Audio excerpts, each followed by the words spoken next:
यहाँ जैसलमेर और बाड़मेर में गर्मियों में तापमान 50 डिग्री सेल्सियस तक पहुंच जाता है।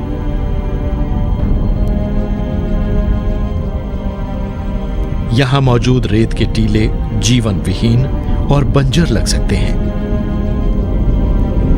लेकिन यहां भी जीवन ने खुद को इस जगह के मुताबिक ढाल लिया है। जीव जंतुओं और पेड़ पौधों ने खुद को उपबंजर स्थितियों, बेहद तेज तापमानों और नमी की कमी के हिसाब से परिवर्तित कर लिया है।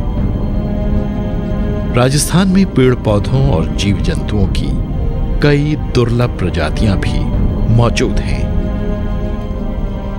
हालांकि राजस्थान को एक रेगिस्तानी राज्य कहा जाता है, लेकिन फिर भी यहां विविधता बेहिसाब है।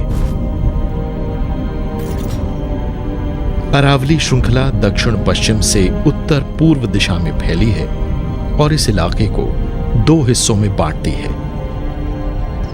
पहाड़ी और ऊबड़ खाबड़ दक्षिण पश्चिमी इलाका और कम वन वाला उत्तर पश्चिमी क्षेत्र यानी निर्जन थार, जहां हर साल केवल 2 से 4 इंच बारिश ही होती है। पूर्वी हिस्से में बाघ और प्रवासी पक्षी रहते हैं, जबकि सूखे और बंजर पश्चिमी इलाके कई प्रवासी पक्षियों के लिए सर्दियों का एक आशियाना भी है, जो साइबेरिया और यूरोप जैसी दूर दराज जगहों से आते हैं। इसके अलावा देश के अन्य हिस्सों से पेलिकन और फ्लेमिंगो पक्षी भी यहां आते रहते हैं।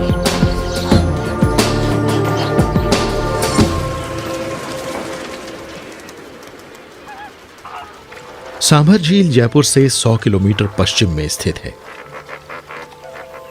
ये एशिया में खारे पानी की सबसे बड़ी झील है और सर्दियों में यहां पक्षियों की 70 से ज्यादा प्रजातियां रहती हैं, जिन्होंने खुद को खारे पानी वाली स्थितियों के मुताबिक ढाल लिया है, जैसे कि फ्लेमिंगो, पेलिकन, स्टॉक, बगुले और अन्य जल मुर्गियां तथा जल पक्षी। सांभर झील की लंबाई 35 किलोमीटर से ज्यादा है और अंतर्राष्ट्रीय महत्व की इस जलराशि को रैमसर साइट घोषित किया गया है। ऐसा इसलिए है क्योंकि यह ढेर से प्रवासी पक्षियों और जीव जंतुओं की जीवन रेखा है। यहां सबसे अधिक नजर आते हैं फ्लेमिंगो पक्षी।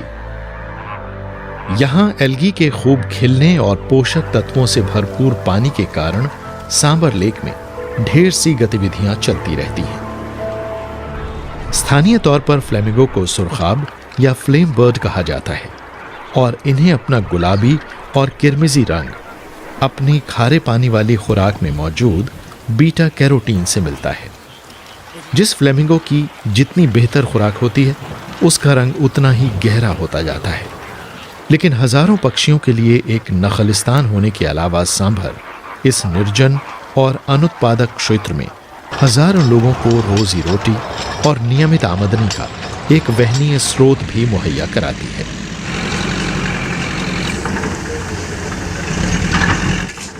सांभर की नमक की क्यारियों से हर साल 200 टन से ज्यादा नमक पैदा होता है, जो भारत के कुल नमक उत्पादन का करीब 10% होता है। महिलाएं और पुरुष इस झील के बेरहम रेत से रोजी जुटाते रहते हैं। खारे रेगिस्तान में काम करने के साथ कई खतरे भी जुड़े रहते हैं।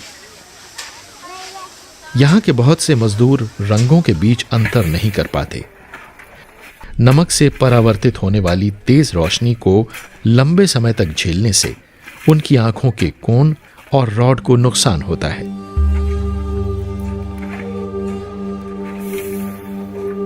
इसके अलावा खारे पानी में लंबे समय तक रहने के कारण इन कामगारों के हाथों और पैरों में दरारें पड़ जाती हैं।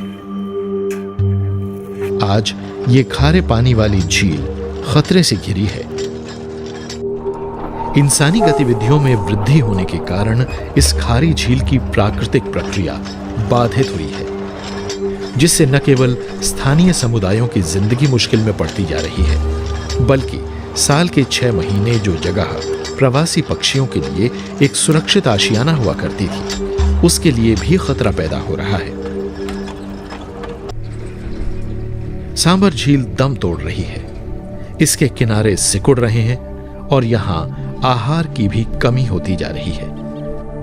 लिहाजा ये झील प्रवासी पक्षियों को संभाल नहीं पा रही। 80 के दशक की शुरुआत में जहां 5 लाख फ्लेमिंगो यहां आते थे, अब उनकी तादाद घटकर सिर्फ 30,000 रह गई है। ये झील एक अंतर्राष्ट्रीय विरासत, एक रैमसर साइट है। अगर हमें इस प्राकृतिक पर्यावास को बचाना है तो सख्त कानून और राजनीतिक इच्छा शक्ति की आवश्यकता है। बीकानेर जिले के पश्चिमी छोर पर जैसलमेर से लगभग 150 किलोमीटर पूर्व में एक दूरदराज गांव कीचन मौजूद है। ये एक उपबंजर इलाका है जिसमें पेड़ पौधे कम हैं। यहाँ रेत के टीले हैं और सिर्फ एक ऐसा जल भंडार है जिसके बल पर साल में सिर्फ एक फसल ली जा सकती है। हर सर्दियों में अक्टूबर के महीने में इस शांत से गांव में गतिविधियां बढ़ जाती हैं।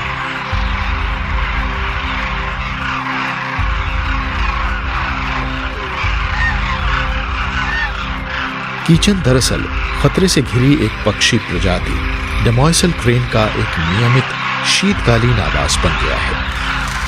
स्थानीय तौर पर कुर्जा नाम से जाने जाने वाले हजारों डेमोइसल क्रेन इस दूर दराज गांव तक आ पहुंचते हैं और राजस्थान में इस सबसे भव्य प्राकृतिक घटना का सृजन करते हैं। ये पक्षी दुनिया के अलग अलग हिस्सों से आते हैं। इनमें से कुछ तो साइबेरिया जैसी दूर दराज जगहों से भी आते हैं और कुछ हिमालय के बेरहम और बेहद ऊंचे दर्रों का भी सामना करते हैं। जोश से भरे गांव वाले इनके आने का बड़ी बेसब्री से इंतजार करते हैं। बहुत से लोगों के लिए ये देवताओं की तरफ से एक शुभ संदेश जैसे हैं। यहाँ इंसान और इन पक्षियों के बीच का एक अनूठा रिश्ता देखने को मिलता है, जहाँ इन वन्य जीवों को एक सुरक्षित आशियाना और आहार मुहैया कराया जाता है, जो अपने बेहद सर्द इलाकों से बचकर यहाँ आते हैं। सर्दियों के आगे बढ़ने के साथ साथ लगभग 14,000 पक्षी गांवों के नजदीक मौजूद रेत के टीलों को अपने आगोश में ले लेते हैं। इस बंजर रेगिस्तानी जमीन से तो इन्हें कुछ खास नहीं मिलता, लेकिन डेमोइसल क्रेन के लिए तो ये इलाका किसी जन्नत जैसा है। डेमोइसल क्रेन की ऊंचाई 3 फुट होती है और यह दिखने में बहुत ही भव्य और नाजुक पक्षी लगता है। अपनी खूबसूरती की वजह से इसे यह नाम मिला क्योंकि यह दिखने में किसी मादा जैसा नाजुक लगता है। इसके पंख हल्के नीले और सुरमई होते हैं, जबकि इसकी छाती वाले हिस्से के पंख बड़े और काले। एक लंबा और बिल्कुल सफेद पंख इसकी लाल आंखों के पीछे से सिर के पिछले हिस्से तक मौजूद होता है। इसके सिर पर एक कलगी जैसी चीज मौजूद होती है। नर और मादाएं दिखने में इतने समान लगते हैं कि उनके बीच अंतर करना मुश्किल हो जाता है, लेकिन नरों का आकार थोड़ा बड़ा होता है। डेमोइसल क्रेन बेहद सामाजिक पक्षी हैं और इनकी आवाजें काफी विविध और तीखी होती हैं। हर गुजरते साल के साथ कीचन आने वाले इन सारसों की संख्या धीरे धीरे बढ़ती रही है। लेकिन आखिर वो कौन सी बात है जिसके कारण ये पक्षी इस रेगिस्तान के दूर दराज और अलग थलग गांव में आते हैं? यहाँ पर जो ये कुर्जा इतनी संख्या में आती है बहुत बड़ी में, इसका मेन जो कारण है वो कोई एक कारण अपन नहीं बता सकते हैं। इसमें कई कारण शामिल हैं। जैसे क्या है कि भौगोलिक स्थिति है यहाँ की। गांव के दक्षिण में और उत्तर साइड में दो तालाब है, तो उनके कारण कुछ मौसम में नमी रहती है। प्लस इनके जो खाने के लिए चूना युक्त मिट्टी चाहिए वो भी मिल जाती है।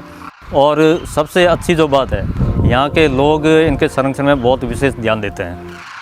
सुबह होने पर डेमोइसल सारसों का पहला जत्था आ पहुँचता है। ये गांव का चक्कर लगाते हैं और उसका जायजा लेते हैं, और जब इन्हें इस जगह के सुरक्षित होने का भरोसा हो जाता है तो ये नीचे उतरना शुरू करते हैं।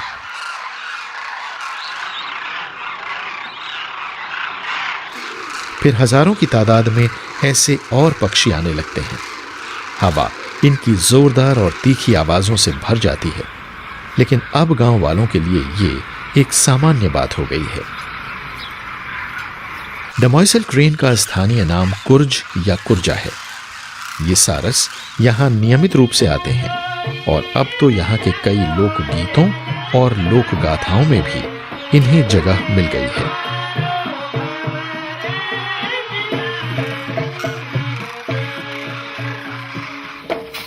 गांव वालों के लिए यह सारस एक बड़ा अच्छा शगुन है और यहां इन्हें कभी किसी ने नुकसान नहीं पहुंचाया है।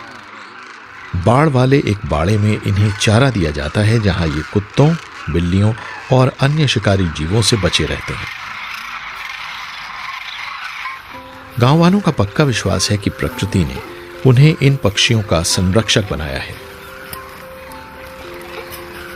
इन सीधे सादे किसानों को इस बात का बड़ा गर्व है कि इन सारसों ने उनके गांव को सर्दियों के अपने आशियाने के तौर पर चुना है। जब डमॉइसल सारसों को यह गांव सुरक्षित लगने लगा और उन्हें यहां खुराक भी नियमित रूप से मिलने लगी, तो उनकी तादाद बढ़ने लगी। गांव वालों ने इन सारसों की सुरक्षा के लिए 2 केंद्र बनाए हैं। यहां रोजाना इन पक्षियों के लिए करीब 500 किलो ज्वार डाला जाता है। इस बाड़े में पक्षियों की इतनी भीड़ हो जाती है कि कुछ सारसों को दाना चुगने की अपनी बारी का इंतजार करने के लिए ऊपर उड़ते रहना पड़ता है। चारा चुगने की यह गतिविधि 2 से 3 घंटे चलती रहती है। कुछ ही घंटों में आधा टन दाना खत्म हो जाता है। फिर ये पक्षी इस बाड़े से निकलकर गांव के तालाब की तरफ चल पड़ते हैं।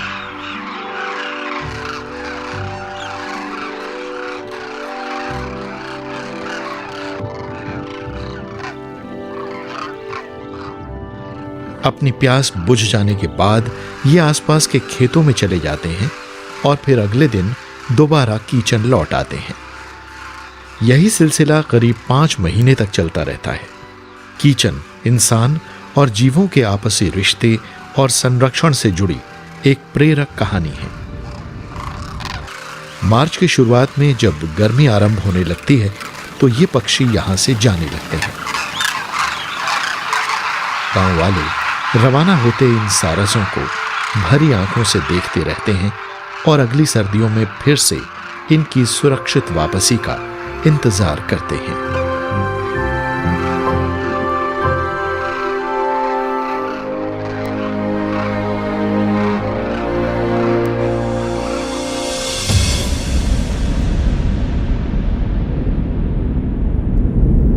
ऊंट को यूं ही रेगिस्तान का जहाज नहीं कहा जाता।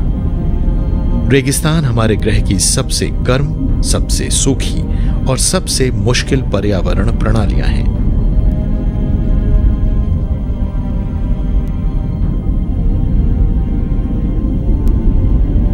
लेकिन गर्म और तपते रेगिस्तानों के अलावा ठंडे रेगिस्तान भी होते हैं, जैसे कि लेह और लद्दाख का ठंडा मरुस्थल, जहां तापमान 0 से भी 30 डिग्री सेल्सियस नीचे तक पहुंच जाता है और यहां घास का एक तिनका तक नहीं उगता। लेकिन अजीब बात यह है कि इन दोनों तरह के रेगिस्तानों में एक चीज सामान्य है। ऊंट। बैक्ट्रियन ऊंट और ड्रोमेड्री ऊंट आपस में सहवंशी हैं। एकमात्र अंतर यह है कि ऊंचाई वाले इलाकों में मिलने वाले बैक्ट्रियन ऊंट के 2 कूबड़ होते हैं। ये कूबड़ दरअसल चर्बी वाले टिश्यू होते हैं, जिनमें चर्बी जमा रहती है और जरूरत के समय इसे ऊर्जा और पानी के स्रोत के रूप में बदला जा सकता है। बैक्ट्रियन ऊंट 0 से 30 से 40 डिग्री सेल्सियस नीचे तक का तापमान झेल सकते हैं। आज लद्दाख में 150 से 200 बैक्ट्रियन ऊंट मौजूद हैं। इस बेरहम भूप्रदेश में ये अनूठा जीव स्थानीय समुदायों की रोजी रोटी के सिलसिले में एक साथी और एक सहारा बन रहा है। ये रेगिस्तान में परिवहन के साधन के तौर पर इस्तेमाल होने वाला एक कमाल का जीव है। ये काफी वजन ढो लेता है और बिना पानी के कई कई दिन जी लेता है।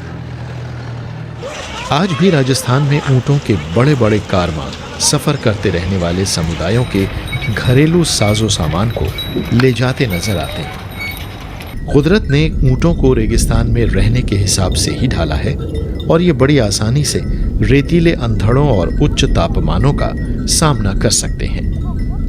ये जिस हवा को सांस के जरिए लेते हैं उसे ठंडा करने के लिए ये अपने नथुनों को सिकोड़ और फैला सकते हैं। इनकी पलकों की 2 लंबी और मोटी कतारें होती हैं जिससे रेत इनकी आंखों में नहीं घुस पाता। दुनिया में ऊंटों के सबसे बड़े जमावड़ों में से एक नजर आता है वार्षिक पुष्कर मेले के दौरान, जो सैलानियों और श्रद्धालुओं दोनों के लिए हर सर्दियों के दौरान एक बड़ा आकर्षण होता है। पूरे देश से सैलानी श्रद्धालुओं, व्यापारियों और जीवों के इस रंग बिरंगे सम्मेलन को देखने इकट्ठे होते हैं। सैकड़ों ऊंट और उनके मालिक यहां आते हैं और बेचने के लिए चीजें लाते हैं। 1 हफ्ते तक चलने वाले इस समारोह के दौरान ऊंटों, मवेशियों और कृषि से जुड़ी चीजों की जबरदस्त खरीद फरोख्त होती है। लेकिन यहाँ का सबसे बड़ा आकर्षण होता है ऊंट। अपने ऊंटों को ज्यादा आकर्षक बनाने के लिए उनके मालिक अपने जीवों के बाल बड़े खूबसूरत ढंग से कटवाते हैं और उन पर बहुत सुंदर डिजाइन बनवाते हैं। लेकिन आधुनिकता के बढ़ते जाने से ऊंटों की जगह आज ट्रैक्टरों और मशीनों ने ले ली है। इनकी घटती आबादी को बढ़ाने की कोशिश में सरकार ने बीकानेर और जोधपुर में ऊंटों के प्रजनन और शोध से जुड़े फार्म कायम किए हैं। स्थानीय समुदाय ऊंटों के दूध के इस्तेमाल को बढ़ावा दे रहे हैं और इसका प्रयोग औषधीय उद्देश्यों के लिए भी किया जाता है। ऊंटों के दूध में ढेर सा प्रोटीन होता है और इसमें गाय के दूध के मुकाबले चर्बी कम होती है। इसमें गाय के दूध की तुलना में विटामिन सी 3 गुना होता है और इसमें विटामिन B1, B2, B12 और विटामिन ए भी भरपूर होता है। कई ऊंट सूखे के मौसम के दौरान भी रोजाना 4 से 5 लीटर दूध दे सकते हैं। ऊंट की दिशा ज्ञान संबंधी योग्यता का कोई मुकाबला नहीं होता। माना जाता है कि ऊंट सितारों की रोशनी और पृथ्वी के मैग्नेटिक फील्ड का इस्तेमाल करके रास्ता ढूंढ सकते हैं। ऊंट अपने मालिकों के प्रति बेहद वफादार होते हैं और उन्हें जिंदा रहने के लिए सिर्फ घास और पानी ही चाहिए। ये प्रदूषण नहीं फैलाते, बल्कि ये रेगिस्तानी पर्यावरण प्रणाली को कायम रखने में मदद करते हैं। बारिश के छोटे से मौसम में जो घास उगती है, ये उसे नहीं खाते। ये घास बकरियां और मवेशी खाते हैं, जिससे रेगिस्तान का फैलाव होता है। ये तो उसके बजाय ऊंचे पेड़ों की कांटेदार और खारी पत्तियों को अपनी खुराक बनाते हैं।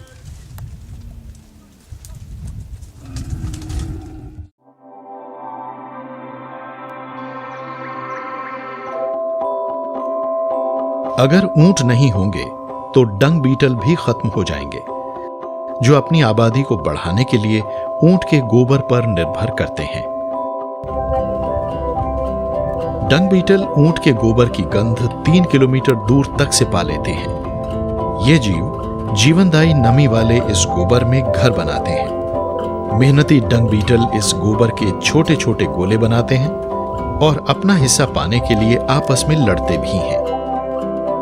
ये गोबर के इन गोलों को ठेलते हुए ले जाते हैं और रेत में दबा देते हैं, ताकि इन्हें सूरज की तीखी किरणों से बचाया जा सके।